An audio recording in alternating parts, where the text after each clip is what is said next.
Ya, Assalamualaikum warahmatullahi wabarakatuh. Perkenalkan nama saya Bu Sembang Saputra dari kelas D3IP.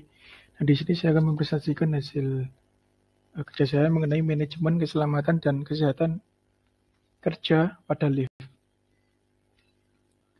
Latar belakang. Lift atau elevator adalah angkutan transportasi vertikal yang digunakan untuk mengangkut orang atau barang. Lift umumnya digunakan di gedung bertingkat tinggi, biasanya lebih dari 3 atau 4 lantai. Gedung-gedung yang lebih rendah biasanya hanya mempunyai tangga atau eskalator. Penggunaan lift sangat berguna sekali digunakan pada gedung bertingkat. Hampir semua gedung bertingkat di kota besar menggunakan lift. Lift digunakan untuk mempermudah orang-orang untuk naik dan turun pada sebuah gedung. Selain itu, lift juga digunakan sebagai alat angkut barang yang tidak mungkin diangkut melalui tangga biasa.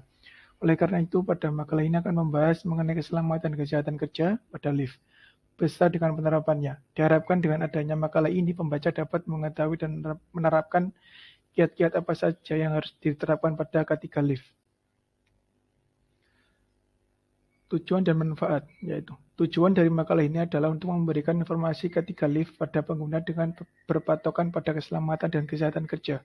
Manfaatnya adalah pengguna dapat mengetahui K3 lift dan dapat menerapkannya dalam lingkungan kerja lift. Batasan masalah yaitu ada landasan hukum K3, syarat dan regulasi, alat pelindung diri, dan panduan penggunaan lift. Landasan hukum. Yang pertama, Peraturan Menteri Ketenagakerjaan Nomor 32 Tahun 2015 tentang perubahan atas Peraturan Menteri Tenagakerja Nomor 3 Peraturan Menteri tahun 99 tentang syarat-syarat keselamatan dan kesehatan kerja lift untuk pengangkutan orang dan barang. 2. Undang-Undang Nomor 13 Tahun 2003. 3. Permenaker Nomor 3 garing 99 tentang syarat-syarat K3 lift untuk pengangkutan orang dan barang. Permenaker Nomor 5 Menteri 1985 tentang pesawat angkat dan angkut. Keputusan Menteri Ketenagakerjaan Republik Indonesia Nomor 386 Tahun 2014 tentang penunjukan pelaksanaan Bulan K3 Nasional tahun 2015 sampai 2019, penerapan K3 pesawat lift dan eskalator. Permenaker RI Nomor 6 Tahun 2017 tentang K3 elevator dan eskalator. Undang-Undang Nomor 1 Tahun 1970. Syarat dan regulasi, tahap perencanaan. Yang pertama, spesifikasi peralatan yang sesuai dengan standar. 2. Perencanaan desain sesuai dengan peruntukan dan memenuhi standar. 3. Disetujui oleh ahli K3 bidang pesawat lift dan eskalator dan atau pengawas ketenagakerjaan. Tahap pemasangan. Pertama, pemasangan harus sesuai dengan perencanaan yang telah disetujui. 2. Prosedur pemasangan sesuai dengan standar. 3. Dilakukan pengujian pemasangan, tes, dan komisioning. 4. Dilakukan oleh tenaga teknis yang kompeten dan berlisensi K3. Tahap pemakaian. Pertama, dilakukan pemeriksaan dan pengujian untuk memastikan pesawat aman digunakan untuk ahli K3 bidang pesawat lift dan eskalator atau pengawas ketenagakerjaan spesialis K3 listrik. 2. Dioperasikan atau dipelihara oleh teknis yang kompeten dan berlisensi K3. 3. Dilaksanakan pemeriksaan dan pengujian minimal 1 tahun sekali.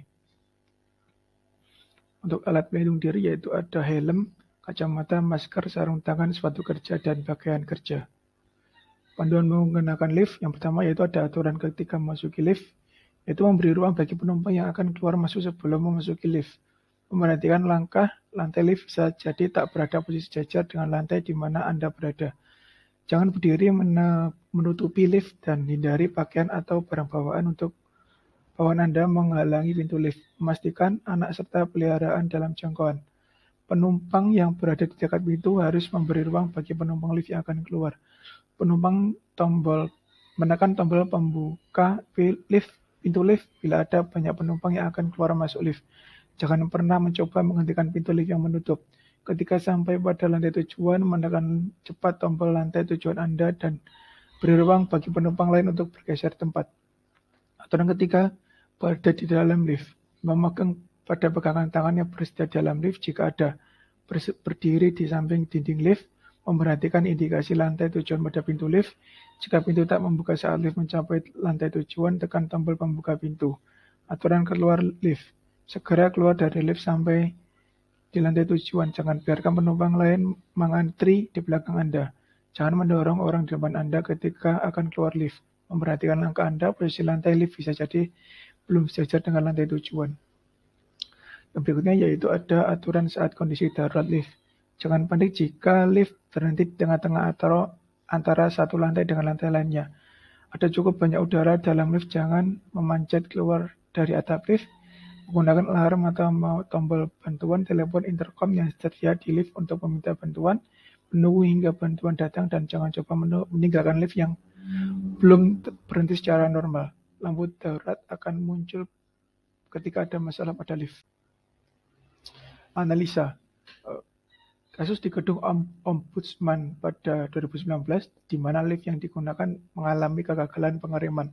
Akibatnya lift langsung terjun menuju lantai dasar. Setelah uji TKP, penyebabnya adalah kanvas rem sudah usang dan belum diganti. Kasus New York 2019, di mana seorang wanita meninggal karena kegagalan sensor lift yang menutup lebih awal seluruh badan wanita tersebut masuk ke dalam lift. Hal ini merupakan kelalaian dari teknisi lift yang tidak melakukan pengawasan dan perawatan terhadap lift. Kasus di Salon Kecantikan Kelapa Gading Jakarta pada 2021, di mana terdapat 8 orang terjebak di dalam lift karena kelebihan muatan. Hal ini karena kesalahan pihak salon karena tidak memberikan himbauan agar menggunakan lift sesuai dengan kapasitas. Yang terakhir yaitu adalah kesimpulan dan saran, di mana untuk kesimpulannya yaitu evaluasi ketika pada lift sangat penting untuk diperhatikan dalam upaya-upaya untuk mengurangi kecelakaan pada lift. Kenyamanan pengguna dalam menggunakan lift juga harus diperhatikan agar menciptakan rasa aman. Setiap pengusaha yang membuat lift harus memperhatikan sistem manajemen ketiga.